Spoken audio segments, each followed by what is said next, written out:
Not as good with that. Sorry to touch it. So guys, if you could, please mark your calendars for December 18th. It's our next show. We have Mamrie Hart, Samreef Passeru, Dave Reese, and Pete and Pete from the Adventures of Pete and Pete are going to be here. So please come back if you had a good time, and if not, both of those things are viable. Come back just to see how Pete and Pete are doing. Yeah. And that theme is going to be food.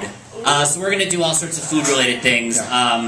Briefly, though, like every time I go home, or the food that reminds me the most of home is scrod, which is this really weird fish. I'm not even really sure what it is, but we ate it every single week, and it's like the most bland fish. My mom It's from the Great Lakes, I believe. It's from the Great Lake. I don't know. I'm assuming that it was. My mom had like no spice tolerance, so we could only eat like the blandest. Just scrod. So we just ate scrod with like a little lemon. It's like too much lemon. That was her thing. Spicy lemon. Yeah, but that every time I see it in the grocery store, I'm like, yeah, that reminds me of home. I'm not gonna buy it. Not a good fish.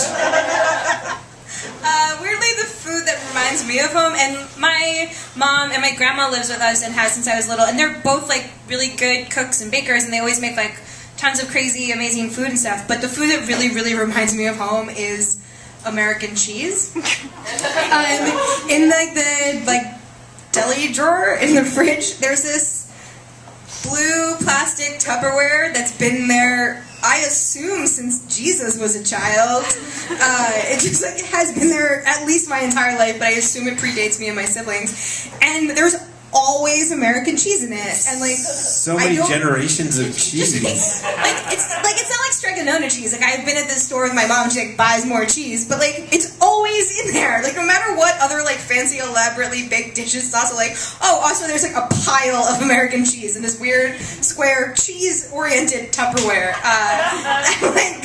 That sneak attack snack when you open the fridge, like what do I want? It's like I'm a disgusting hobo. I want a piece of American cheese.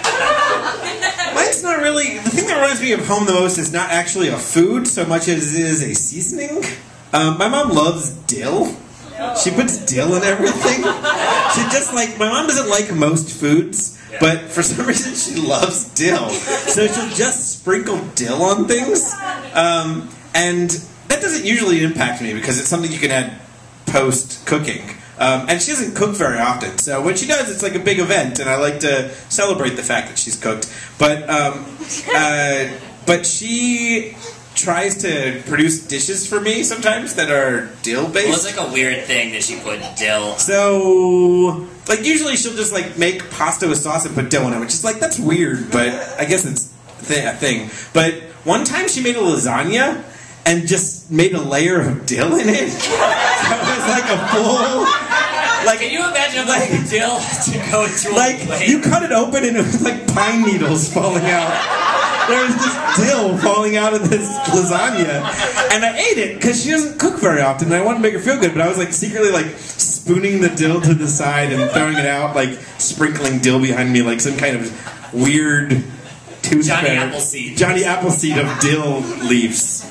So, dill reminds me of home. That sounds disgusting. It is never disgusting. eaten a lasagna and been like, you know what, this needs some more pickles. Yeah. Get some of those pickles on that lasagna. Yeah, this needs to taste more like the jar of a pickle.